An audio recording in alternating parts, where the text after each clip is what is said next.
The following opinions and ideas are that of the host and or contributors of the Eat This podcast and are for the purposes of general information and entertainment only and do not necessarily reflect the thoughts or ideas of the distributor.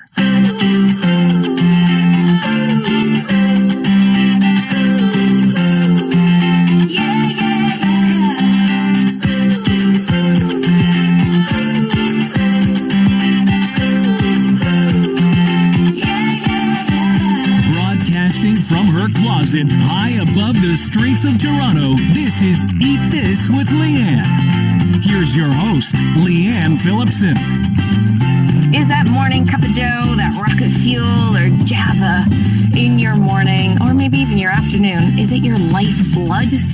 Coffee is a complex and yet simple one to take a deep dive into, with coffee shops on pretty much every corner, well, sometimes, but not always. A menu a mile long with extras like the whip, the frap, the foam, one or two pumps of your favorite flavor, and maybe some sort of topping. Buying can not only break the bank, but almost put your pancreas into a sugar coma if you're not careful. There are coffees from Ethiopia to Indonesia, Guatemala, Honduras, and then across the valley over to Panama, and they all taste different.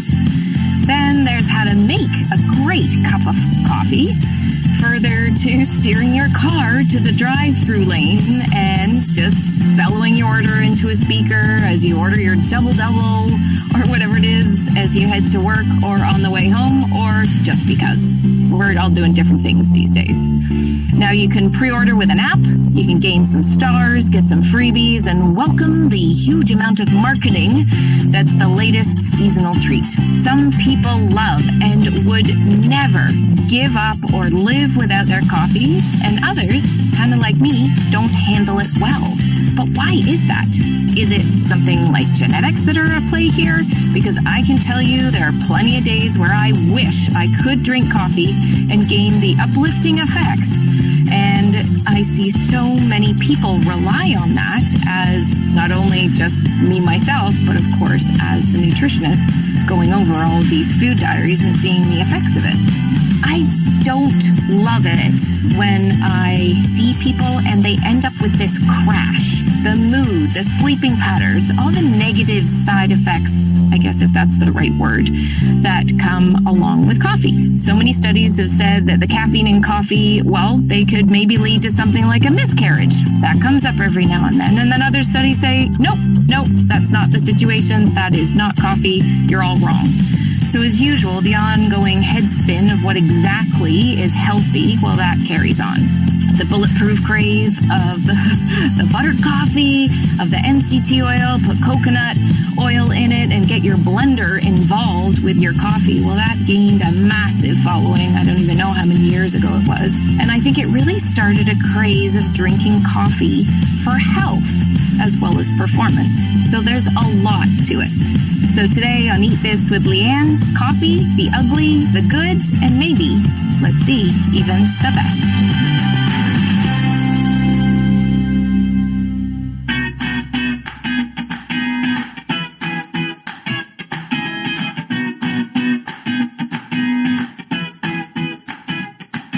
While I used to think that coffee was like a crutch for most people, I would see it scrawled across their food diary again and again and again. I would most often strongly recommend to my clients that maybe they try and give up that coffee for a little while and see if they feel better from whatever the symptoms are that they've presented. Each and every time they did, truthfully, after they got over the 2 to 3 days of a headache or going through that withdrawal, they would typically feel better. And then they say, oh my God, I can't believe that I can sleep now, that I actually have more balanced energy and I don't miss it. I miss the ritual, I miss the taste, the flavor, but I don't actually miss that hit of it. And I'm so pleased that all of a sudden I can get through my day and not need to go and get it to somehow get through the day.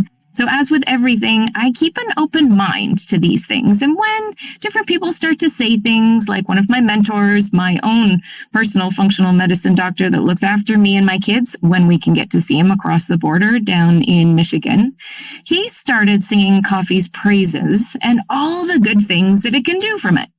I sat up and took notice, and I thought that it warranted a deeper look, and maybe it's time that I change up my approach.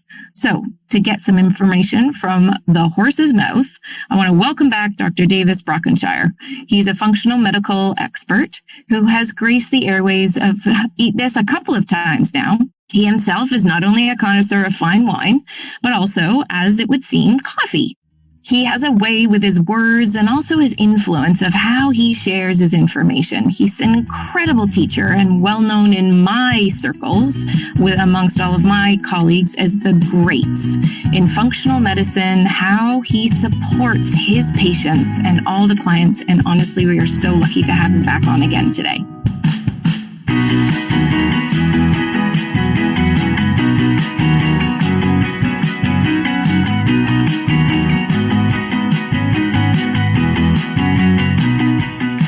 Welcome back, Dr. B. Did you know that our last episode that we did, episode 30, where we talked about booze, that has been one of the most downloaded episodes and also made it into our top 5 of the end of our season 1, just as we wrapped up 2020. Now, I kept a social media post that you put out there a while ago, and it pretty much said it all that I wanted to talk about today, because I've been seeding this, that we're going to talk about coffee to the listeners for a little while. I'm going to read the post. Caffeine and water are the oldest and best substances to enhance physical performance, stamina, or recovery. Best for the brain, you said.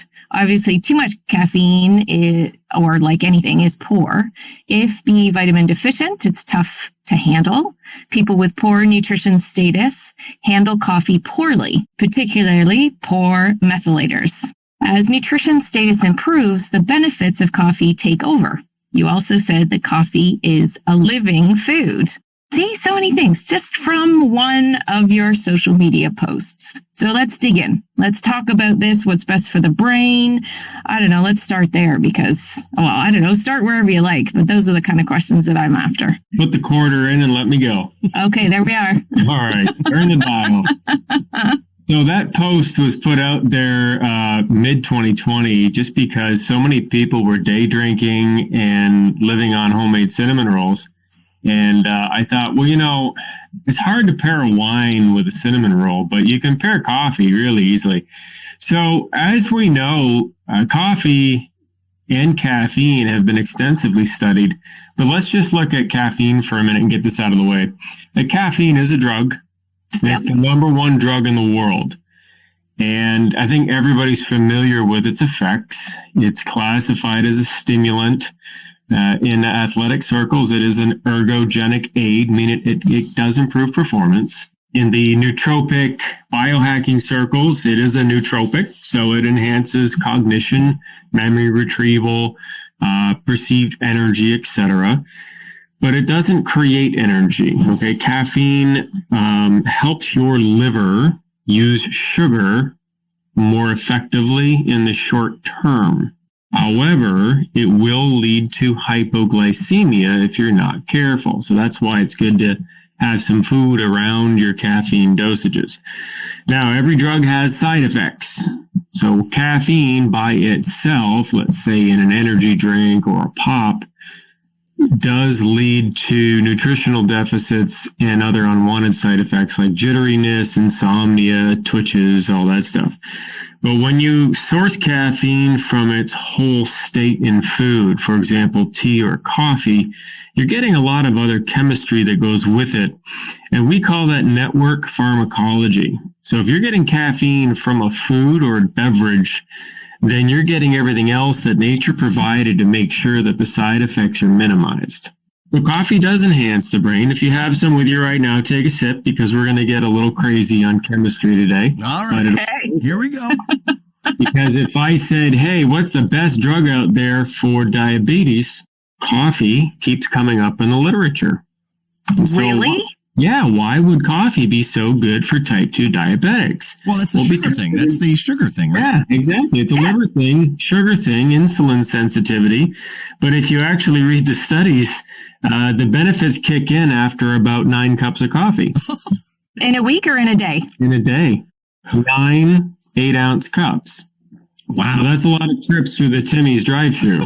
Is this black coffee? I want to get into that, obviously. Specifically, they dose black coffee. Okay. Now, they've repeated the study a couple times, but when you take it out of context and look at our historical use of coffee, we've always known that the coffee bean has very predictable effects, as does caffeine from tea. But tea is a whole other episode because tea is a different kind of medicine.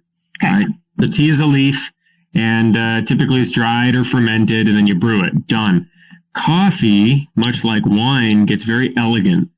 So let's give some history on coffee. You guys can look this up. But as you know, somewhere in Ethiopia, many moons ago, dude's watching his goats, and the goat starts to go crazy. He's like, what's wrong with the goat? Well, the goat was eating the berries off this bush. Turns out that inside the berry is a seed, and that is a coffee seed or coffee bean. Oh, that poor goat.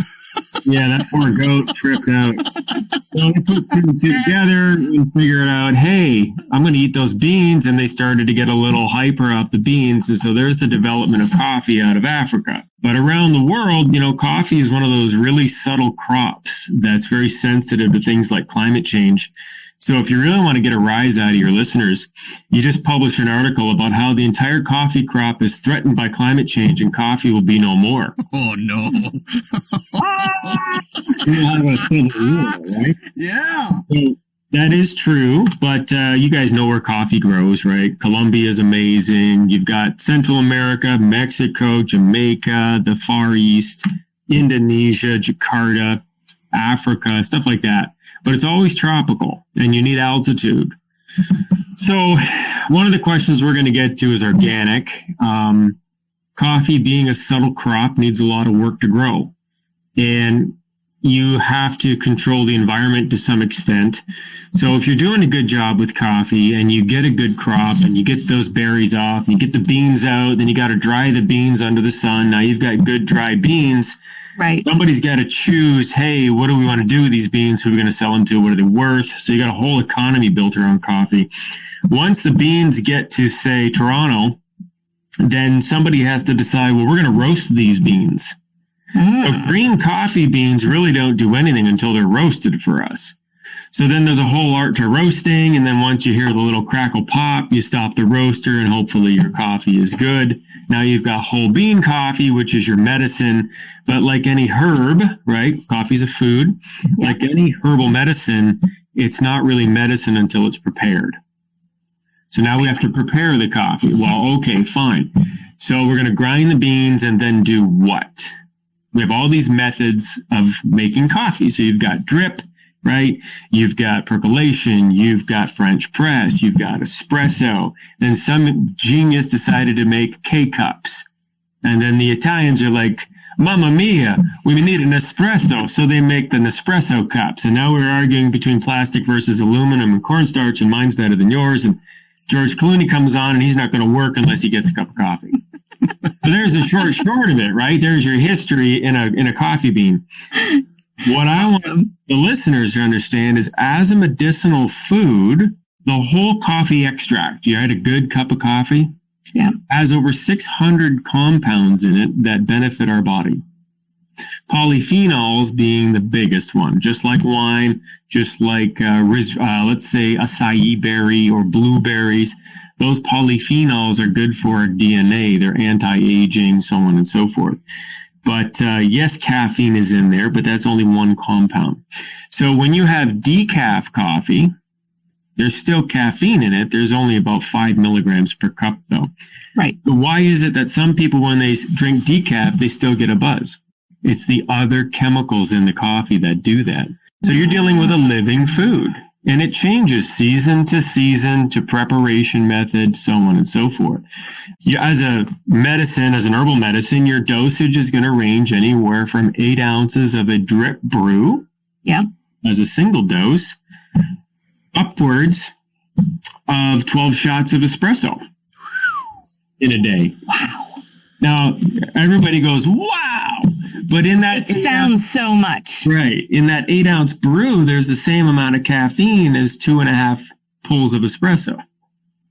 Okay, what's a pull? Not being one pod, coffee. 1 shot, yeah. 1 shot is equal to how much of drip? 8 ounce. Okay. 200 milligrams of caffeine in a tall coffee from Starbucks. I do a lot of pulling in one day. I tell you, a lot. Well, that can hurt your vision, So coffee is good for your vision, but it's not great for circulation. So what happens is people get confused between espresso and drip brew. And what I want to get out there today is there is a direct relationship between gluten sensitivity and coffee. Whoa. Yeah, you're welcome. Okay. For everybody that knows anything about gluten, coffee can mimic the gluten protein. So there's been extensive studies on coffee, and we know that drip brew coffee can mimic gluten in people that are gluten sensitive. So even if you're, quote, gluten free, if you're drinking brew coffee, you might actually still be sensitive to gluten because of the coffee. So coffee is one of the great mimickers of gluten. However, there's a cure. Espresso ground. So if you fresh grind the bean to an espresso ground level really fine, or you just order, say, an Americano, which is made with espresso, there are no gluten mimicking compounds. So if you're gluten sensitive, you should be drinking espresso type coffee, and then you won't have an issue. So issues with gluten being gut issues, inflammation, brain fog, all of the things. Weight gain, asthma, allergies. Is this a relatively new thing, Dr. B? I mean, I've never heard of that. Yeah? Yeah, only about a year old. Wow. Okay, so me being the non-coffee aficionado, an espresso is the type of bean or it's the grind? It's the grind. There's a whole procedure to espresso, much like making something in a lab, right? Okay. Well, let's say we go and we get some beans from Costa Rica. Yep. We're going to roast them. There's our Costa Rican roast. It's a medium roast. Most people would like it. You'd grind it at a medium grind for drip brew. Right. Okay. So it's kind of coarse, but not too coarse. If you're using a French press, you're going to grind it really coarse. Mm-hmm. For espresso grind, you have to grind it as fine as possible. The first rule of espresso is get the right grind. Okay. Second rule is the machine has to be calibrated to the right pressure and temperature. The living food component falls back into the freshness. So coffee doesn't last very long. Once it's been roasted, you've got about a 3 to 6 week shelf life before it starts to lose some of its medicinal qualities. That's not long. Fresh coffee, right. So next time you see Folgers or Maxwell House at Costco, don't buy it. If you went up to the cottage this April and nobody's been there in 2 years, don't drink the coffee that's in the cupboard. Right. It's bad. Right. As soon as you said Folgers, that made me think of what's that dry stuff that they made for war. The instant stuff? That's it. Yes. Sorry. That doesn't even come into this conversation because that's a whole other beast altogether. Black liquid. Yeah. Got it. There's no medicine in there except maybe some caffeine. Any information and details expressed during this podcast can be found at sproutbright.com or leannephillipson.com.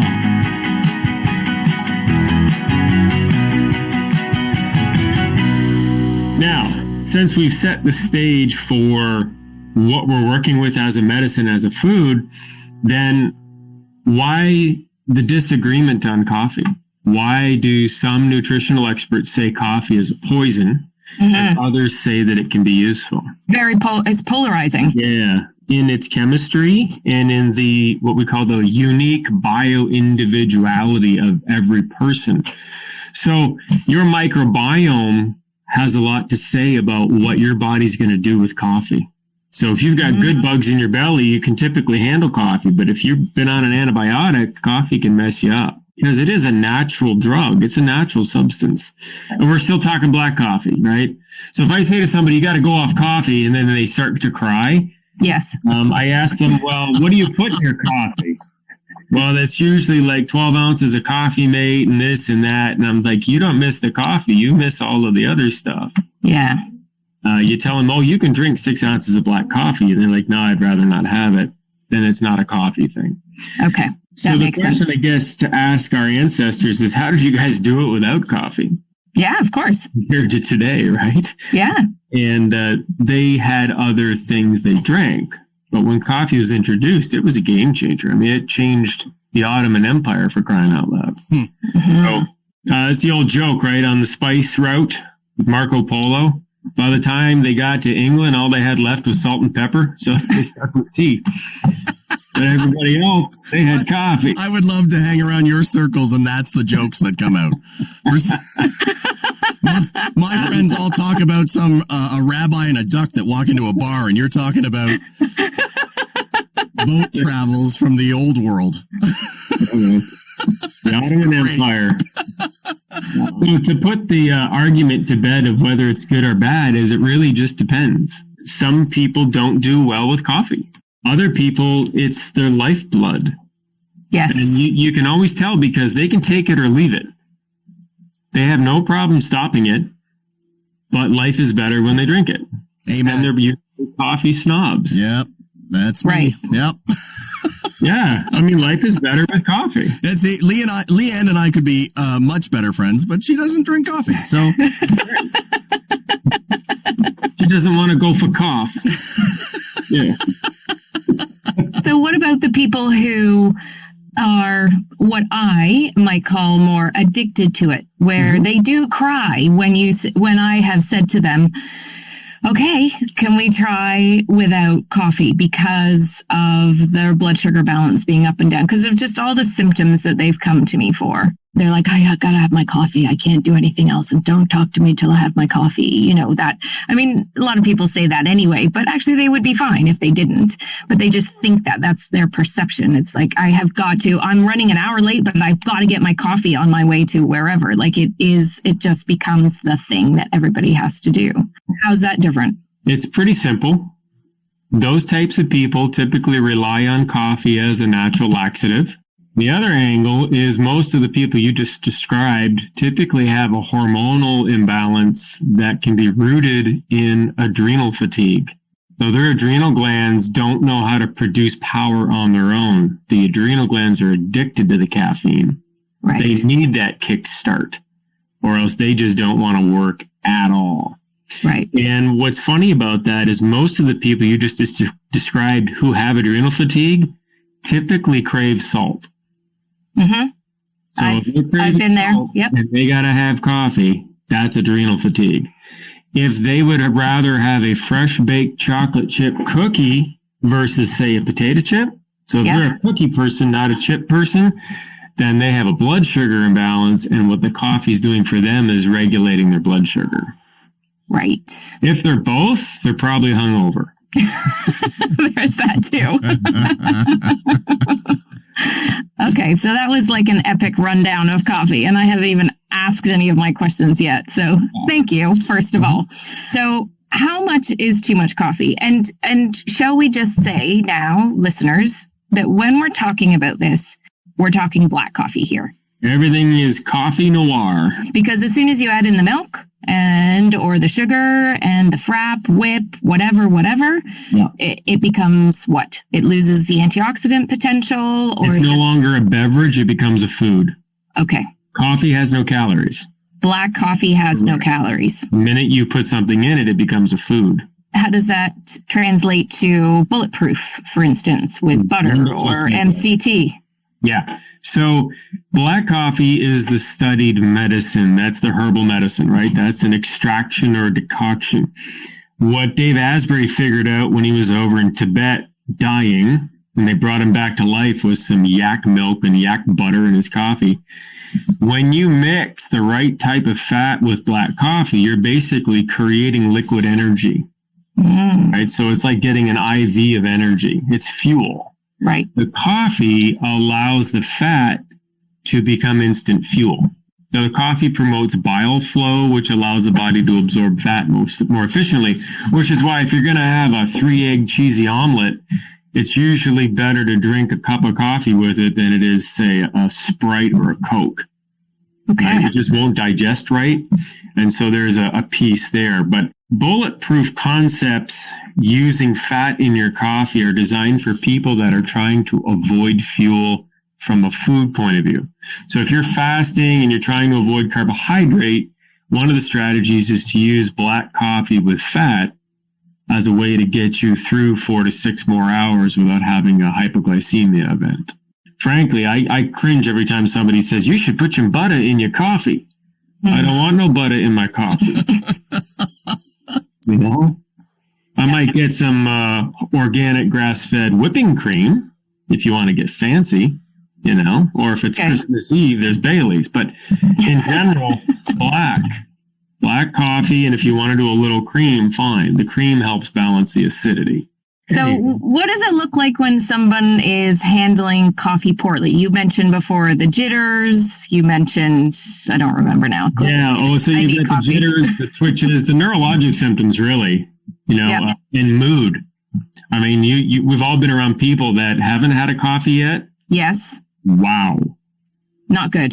Not good at all.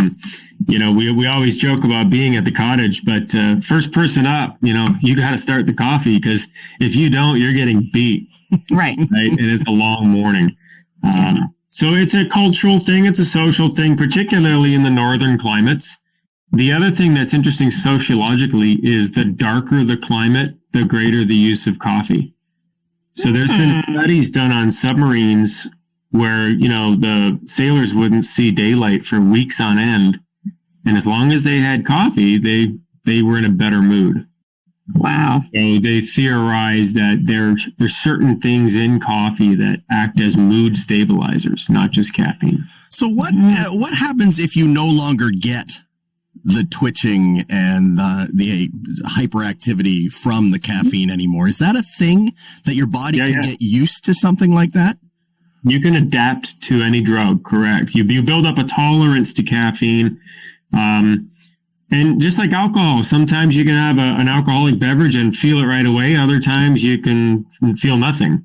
So it really depends on what's going on in the liver and what your nutritional status is. Okay. But I know people that can drink a pot of coffee and fall asleep. Is that genetics, or that's because their bodies can handle it now? It's usually an indicator of very poor nutritional status. Meaning their glands can't even respond to the caffeine, so it's just dead. It's just sitting in a holding pattern. Yeah, see, I'm laughing only because that's me. I'm the guy who makes the pot of coffee at 10 o'clock at night and I'll be snoring by 10:30. When I was 16 and I had my first cup of coffee, I was bouncing off the walls like flubber, but now I get nothing. It's just like a warm hug. It's literally just a mental, I love the taste, and that's it. Yeah. There's a conditioning that goes on with the aroma of coffee. Right. And in closed head injury assessment and in COVID assessment, one of the tools we use in clinics is an oil of coffee extract to test for sense of smell. So everybody knows what coffee smells like, right? Yep. So if I open this little vial in the room, the whole room will smell like coffee immediately. Yep. And if people can't smell that, they got a problem with their brain, or they have COVID, or both. Jeez. But it's a nice little trick, and it's actually sad because I've seen grandparents who didn't smell anything, and they have no other symptoms of dementia. They don't smell the coffee, and yet they still make coffee, but they don't taste it. So one of the first signs of Parkinson's and Alzheimer's is the loss of sense of smell and taste. And coffee is a good test for that. So if you're worried about things like that, if you can taste your cup of coffee in the morning, you're doing okay. Well, is that the reason why they use coffee grounds in scented stores, like candle stores and things like that? Yeah. It does things to our brain. Right. So cool. If you've ever been on a long haul international flight, if you're in first class or business or something, you can smell them making the espresso. Yeah. Oh, yeah. It's morning somewhere. You know? Right. Yeah. Okay. So back to your the post that you put out, and you said if you're B deficient, then it's tough to handle. But also, you brought in about methylation. So you brought the M word up. Yeah. I did. Yeah. Mostly because I'm ever hopeful now that I'm taking methyl B12 that I might be able to tolerate the odd glass of wine or the odd, slightly stronger coffee when I actually feel you need it. Because pretty much the whole of my life, I have actually said, I really do wish I could. There are times when I wish I could drink coffee, and I can't. I still can't. And I just haven't pushed myself through the jitters and the feeling awful to be able to tolerate it, because it's that unpleasant. Let's give that M word some justice. We'll take a few seconds to describe where you're going with this. Yeah. So the word methylation technically is detoxification.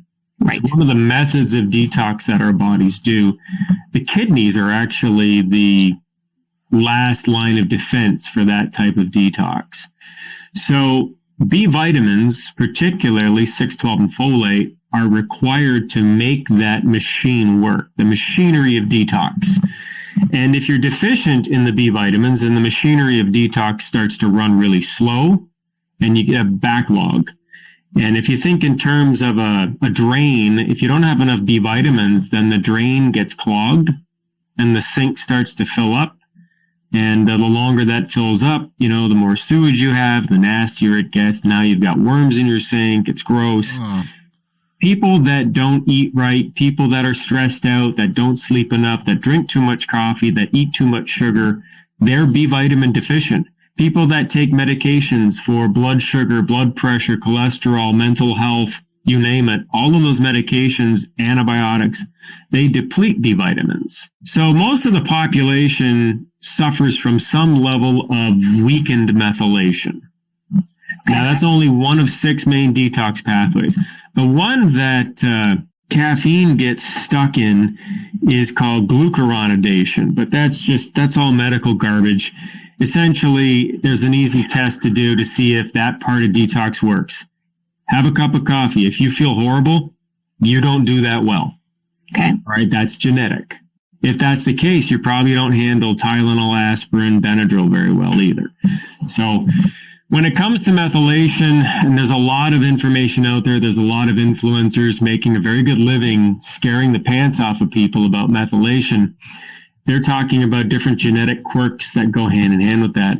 And the simple solution there is fix your diet, get rid of the poisons in your life, and 3 things nutritionally will restore about 80% of your methylation pathways. So the first thing is vitamin D.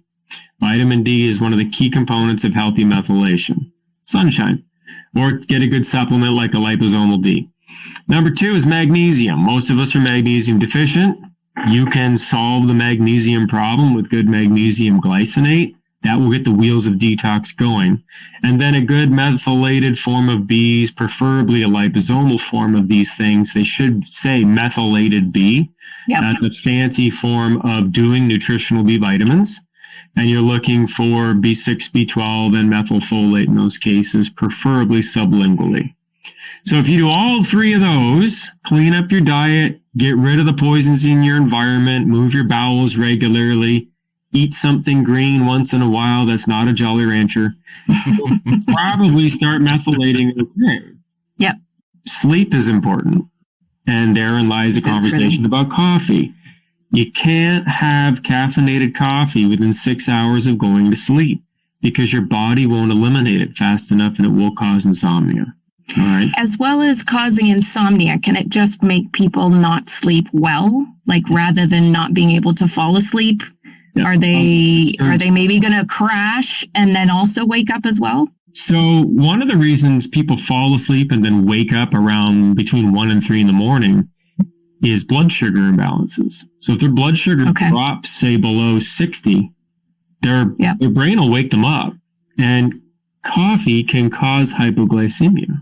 A lot of people, if you go out to a fine, remember when we could go out for dinner? I mean, most people don't, but way back in the olden days, we could go out for a nice meal at a steakhouse. Yeah. Yes. On the Highs or something like that. And you'd have a nice steak, some greens, a couple cocktails, bottle of wine, and then you might have a coffee for dessert. Coffee reduces the absorption of iron. So if you're eating a lot of red meat and you drink coffee, it actually makes it easier to digest. But most people would sleep pretty good after a meal like that. Yeah. So there's a lot of, situational issues going on here. But quality is key, sourcing is key. And the number one thing I tell people about coffee is it's all about the preparation. So back to the grind, the espresso grind being super fine. Yeah. And where did they get it? Where did they bring that coffee from? I know you and I have talked to Dr. Cass at length about coffee, I'm sure. And every time I talk to him, he has literally scoured the planet for a good cup of coffee. And he's currently living in disappointment. Yeah, I even brought him some back from Australia because they're big into their coffee. Yeah, they are. And I don't think that it really cut the mustard, unfortunately. It was just very well-traveled coffee. Yeah. I find in life it's the old adage, get what you pay for. I mean, if it's mattresses, shoes, jeans, you get what you pay for. I guess coffee falls into that category then? Correct. Okay. See, I've been bugging my daughters because they want to hit Starbucks more often than not, and I'm a Tim's guy. Tim's has perfected the method of brew. So Tim Hortons, as a corporation, designed the scientific process and procedure to make the perfect, consistent brew coffee. And it's good for about 18 and a half minutes. That's why they dump and make a new one. And anywhere you go where you get a Tim's coffee, it's going to taste like a Tim's coffee, right? Right. And so they have their own ratio of Arabica beans to Robusto beans. And that's going to give you that Tim's flavor anywhere you go. Just like Dunkin' Donuts in the US, which personally I think is gross, but I'm a Tim's guy too. Starbucks has a different method where they use a lot more coffee to produce that stronger brew. So one of the reasons Starbucks is more expensive is they're using about 3 times the amount of bean to make that cup. Wow. That's why it's so bloody strong. I whenever I do a half calf from Starbucks, I get jittery. Yeah. Leanne, I would recommend you try a half calf Americano. Okay. It's a much better tasting coffee and it's extremely clean. So black Americano, half calf. Half calf, black Americano. Okay. Oh. And if, like my daughters, they've got a list of, I saw this one on TikTok and now I'm going to try it out. So this is like, and I say to them, what do you want? The unicorn cocoa frappa whip double topped with something? And they just laugh. And I'm like, that is nothing to do with a drink. As an amateur barista and foodie, when you're working with coffee, at that level, you're really making an expression of what you're trying to offer your patron. Right. So if, like over Christmas, my folks were here and my dad said, I really love the restaurant you're running here because we're making custom coffee for everybody. Right. And, we've got fancy Italian machines and this and that. But another point to bring up that you just mentioned was hydration. Yes. Okay. For every ounce of drip coffee you consume, you need to have an ounce of water or you will be dehydrated. Mind blown. That's so easy for everybody to hear. 1 ounce, 1 to 1. Yeah. So for example, I had, you don't want to know how much coffee I've had today, but I'm on 48 ounces of water already. So you can calculate that. Wow. Espresso being a concentrate typically needs a little more water than that. So for every ounce of espresso coffee, you need about 1.2 ounces of water. The Americano that you've just recommended for me has water in it. Bingo. Is that right? Yeah. Yes. So it's a little bit like if we go back to episode 30 where we talked about the booze, rather than having a straight up martini, you have a vodka and soda. Yep. You got it. That's the better situation. So it's a beautiful weekend. There's another method of brew that's pretty popular, but it's not very good if you're impatient, and it's the pour over. And so what happens there is you grind the beans, you put it in the paper, and you slowly pour over the boiling water onto the beans. But the water's got to be at a certain temperature. What you're doing is you're allowing that water to integrate with the beans more completely.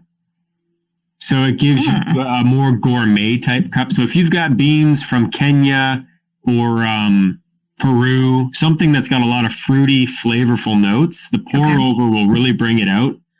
Just be prepared to wait and meet some really confused people in line Right. Because there's nothing worse than waiting 10 minutes for a cup of coffee.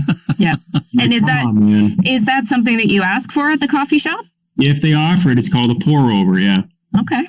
Next time we're in Santa Barbara, I'll take you to a place. They make a great pour over. I can't wait. We can't wait for every aspect of that, from the sunshine to the people to the all of it. Oh my gosh. There's one other health piece I want to add. Yep.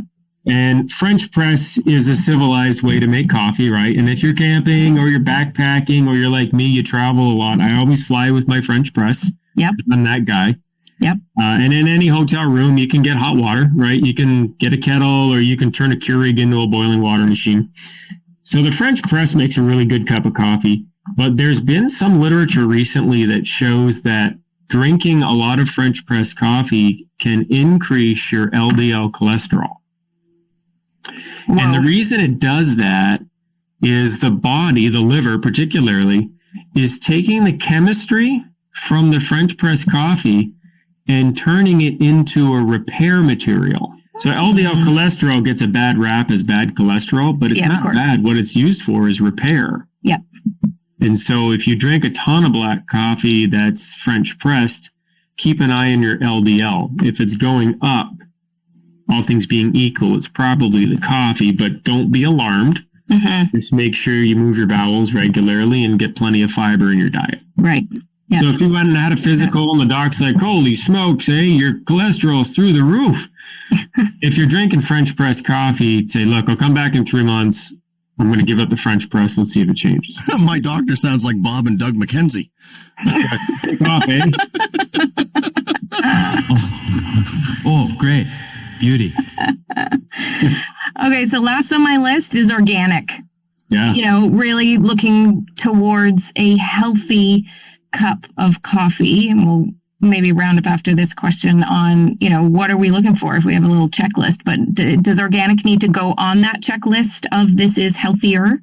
If you're using coffee as a medicine, it's got to be organic. You don't have a choice because coffee is one of the crops that uses the highest levels of pesticides. And it's also heavily contaminated with mold. That's why I recommended Fair Trade, because they take care of most of it.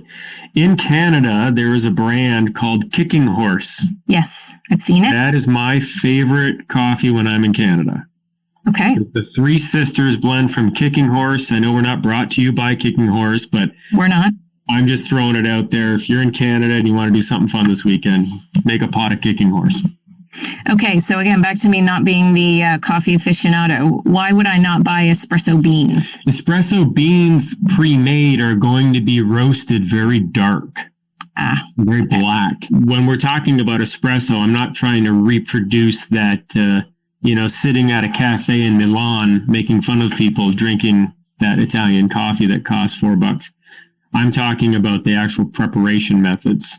Grind, temperature, pressure. I'm not trying to recreate an Italian experience. So, in order for all the health benefits, the antioxidants, the liver support, the potential healing, anything else you can think of that is actually good in the coffee, number one, it needs to be black. You need to think about how you are preparing it. And what else? You always start with the best source of beans. Yes. And the freshest beans. So how do you figure that out?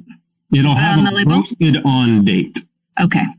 If the expiry date is more than 6 months, it's not very fresh. It's very good to find a local roaster or a local coffee place and just get to know them. And you can go in the day they've roasted it. You'll know that it was fresh roasted because when you bring it home, the bag will be expanding from the gases coming off the coffee bean. Wow.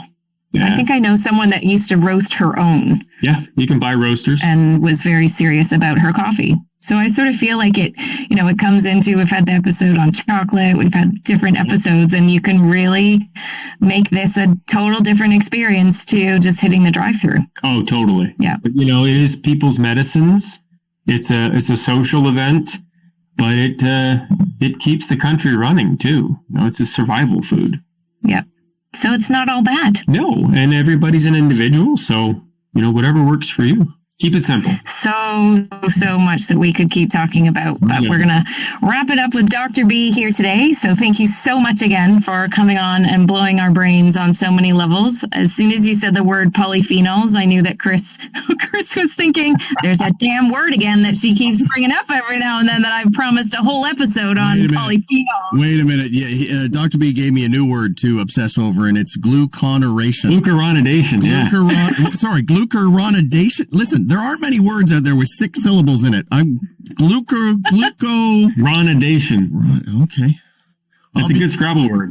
I was going to say, Chris is just going to win at Scrabble with that one now. It's going to take me half the day just to Google it. Oh, thank you, Davis, so much for your time, your expertise, and of course, as always, your inspiration. Thanks for having me. Eat This with Leanne. Okay, take a deep breath, whether you've got a coffee there or not. Holy smokes.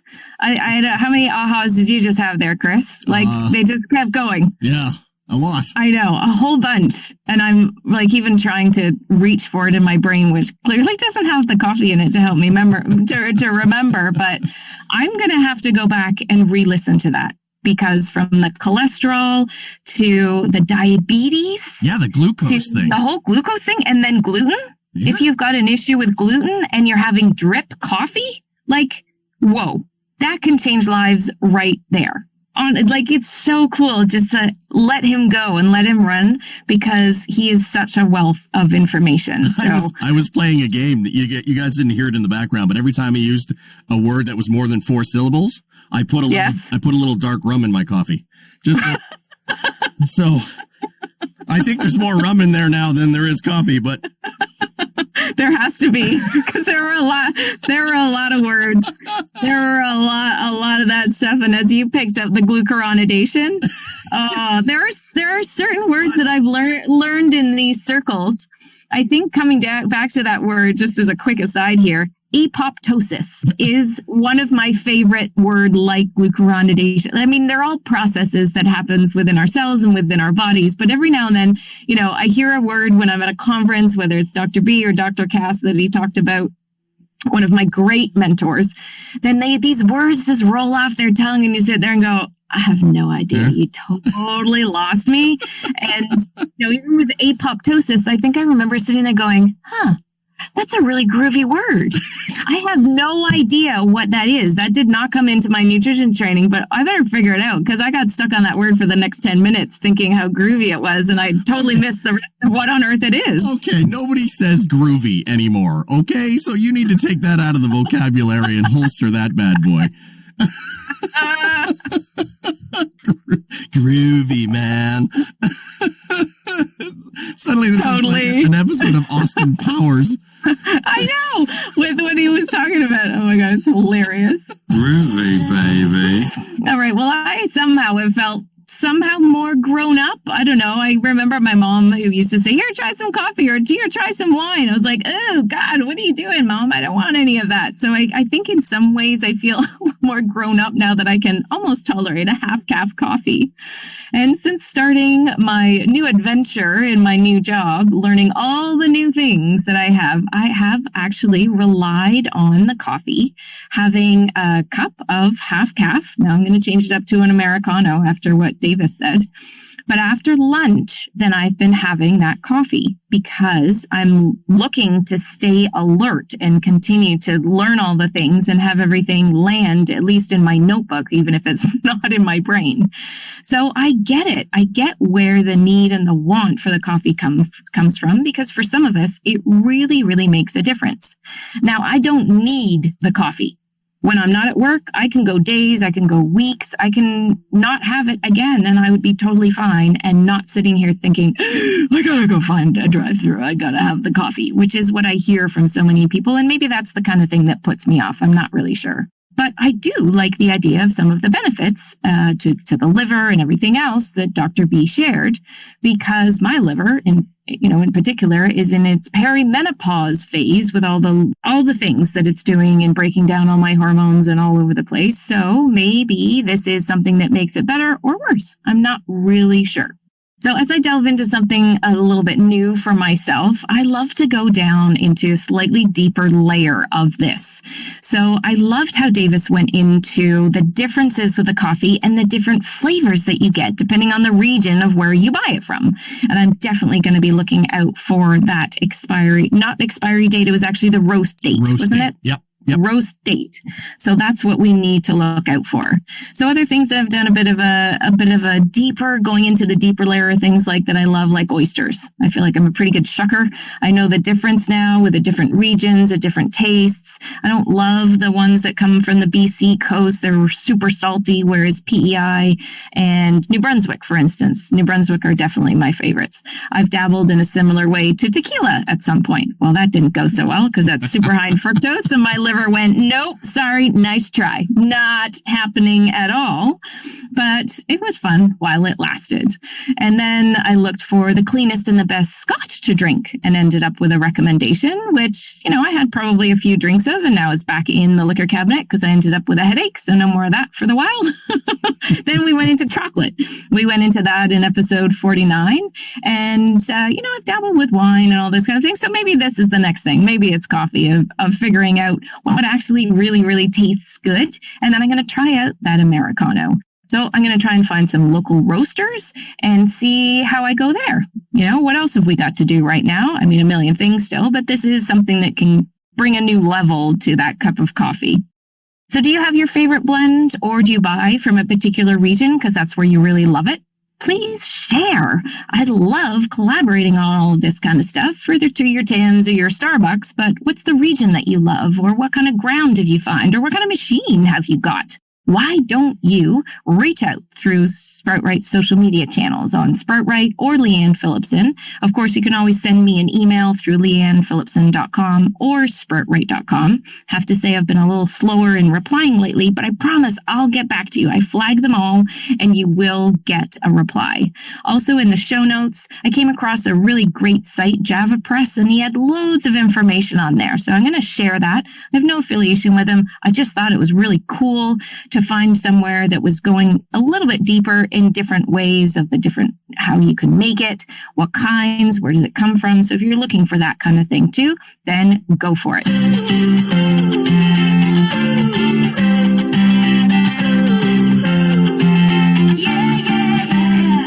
think that's about it for today because I've run out of steam, I've run out of coffee. I'm not really sure. How's your rum doing in there, Chris? It's almost empty. Oh no. Oh no. Oh, well, thank you so much for being along as always. You can always find more in the show notes on leannephillipson.com. You'll also find all the supplements, my books, my award-winning book, of course, on there as well. And then you can head over to sproutright.com if you want more information about any of the Take This supplements. And we've rejigged all of the shipping so we can get all my supplements out to you in a much cheaper fashion. So I think maybe I normally say eat this one mouthful at a time. Maybe we should change that to today for one sip at a time. Gosh. I don't know. Don't get creative now. All right, I'm half in the bag, and you're already feeling the half calf you had earlier, you wimp. So let's just end it with the same way we always do. All right, thanks so much for being along, and please remember to eat this one mouthful at a time.